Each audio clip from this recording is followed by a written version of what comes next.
Hello, हाय, नमस्ते, good morning, Noon and evening. जब भी आप वीडियो देख रहे हैं आपके समय के अनुसार। आशा करता हूँ आप सब बहुत बढ़िया होंगे।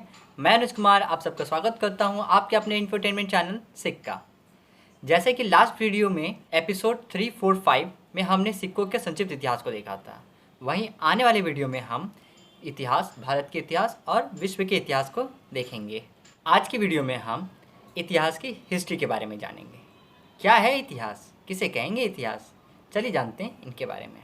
भूतकाल की घटनाओं को क्रमबद्ध तरीके से लिखना, एकत्रित करना, सुनना सुनाना इतिहास कहा जा सकता है। इतिहास शब्द संस्कृत के इति जोड़ ह जोड़ अस यानी अस धातु लट लकार एक वचन से लिया गया है। इति का अर्थ होता है पूर्ण, ह का अर्थ होता है अस का अर्थ होता है होना, यानी पूर्ण होना है। ऐसा भी कह सकते हैं जो निश्चित है या जिसका होना निश्चित था। वहीं हिस्ट्री वर्ड ग्रीक भाषा के हिस्टोरिया शब्द से आया है, जो अंग्रेजी में हिस्ट्री के नाम से जाना जाता है। इसका अर्थ होता है पूछताछ करना, इकट्ठा करना या किसी बात को क्रमबद्ध तरीके से अरेंज करके बताना या नरेट करना कहा जाता है।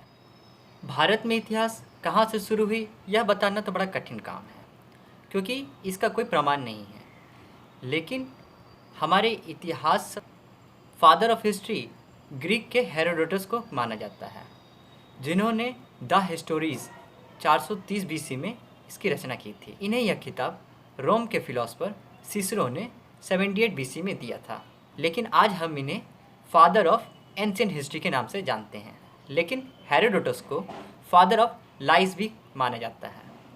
इनके लिखित पुस्तक में पर्शिया भारत, पर्शिया यूनान, पर्शिया मिस्र के सुनी सुनाए युद्ध के किस्से मिलते हैं, जिनका प्रमाण आज तक नहीं जाना जा सका।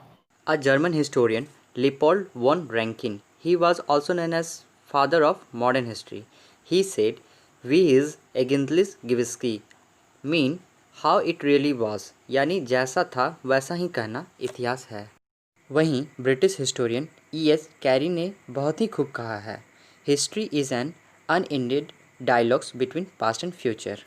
देखा जाए तो हमारे यूनिवर्स में हर वस्तु के निर्माण की अपनी एक अलग इतिहास है, चाहे वह अपना सौरमंडल हो या अपनी धरती, या देश या समाज या जीव जंतु, यहाँ तक कि नदी, पहाड़, सागर तक के अपने अलग अलग इतिहास होते हैं। लेकिन हमारा केंद्र मानव समाज और भारतीय इतिहास ही रहेंगी। कहने को तो हर सभ्यता ने अपना इतिहास खुद लिखा, लेकिन समय के साथ सब धूमिल होती गई। मुझसे पूछें सबसे अच्छा इतिहास किसने लिखा, तो मैं कहूँगा मिस्र के लोगों ने, क्योंकि उन्होंने अपने इतिहास खुद लिखे और ऐसा लिख गए कि हजारों साल तक सुरक्षित रहे और सैकड़ों आक्रमण के बाद भी आज इनके लिखे इतिहास को आसानी से पढ़ा भी जा सकता है। वहीं भारत में बाहरी आक्रमण, भीतरी कला और मौसम की मार, रख रखाव के अभाव में कहीं इतिहास खो सी गई है, जिसके कारण आधी अधूरी, कच्ची पक्की, मन मुताबिक इतिहास लिखकर परोस दिया जाता है। प्रश्न उठता है कि इतिहास लिखने की आवश्यकता क्यों पड़ी और इसकी शुरुआत कैसे हुई। तो इसका सही उत्तर है अपने पूर्वजों को याद रखना और बीते कालों की मुख्य घटना तथा उनके वीर गाथा को अपनी आने वाली पीढ़ियों को बताने के लिए इतिहास की आवश्यकता पड़ी। शुरुआती समय में इसे गद्य या पद्य के रूप में गाया या सुनाया जाता था। यह एक पीढ़ी से दूसरी पीढ़ी तक चलती रहती। बाद में इसे लिपिबद्ध किया जाने लगा, जिसे दीवारों, खंभों, पत्थरों, सिक्कों, पांड्यलिपियों के रूप में संजो कर रखा जाने लगा। समय के साथ बड़ी बड़ी साम्राज्य गिरती गई या तो गिरा दी गई, मंदिरें, दीवारें ध्वस्त होकर दी गई, पत्थरें घिस गई, खंभे, सिक्के जमींदोज हो गए, पांड्यलिपियाँ, पुस्तकालय, विश्वविद्यालय जला दी गई। तो अब प्रश्न यह है कि अब इतिहास पता चलेगी कैसे। डोंट वरी, आज का युग विज्ञान का युग है।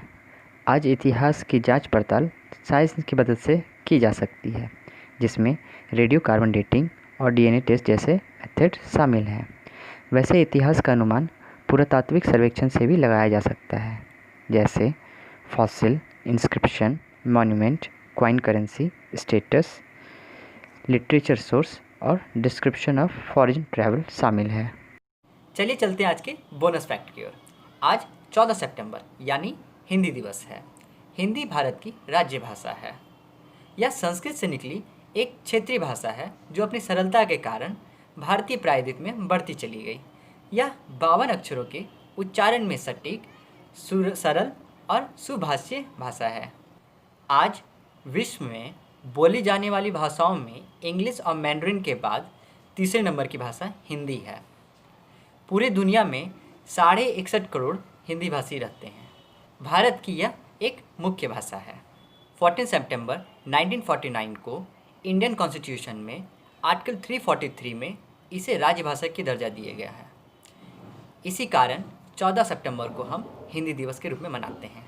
वर्ष 1918 महात्मा गांधी जी ने हिंदी साहित्य सम्मेलन में हिंदी को जनमानस की भाषा माना था और इसे राष्ट्रीय भाषा बनाने की बात कही थी।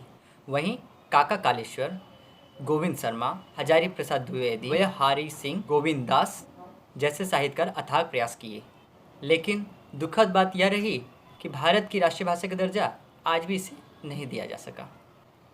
आज के लिए बस इतना ही। अब हम मिलेंगे अपनी अगली वीडियो में कुछ नई जानकारियों के साथ। तब तक के लिए अलविदा, टाटा, बाय, टेक केयर। देखने के लिए धन्यवाद।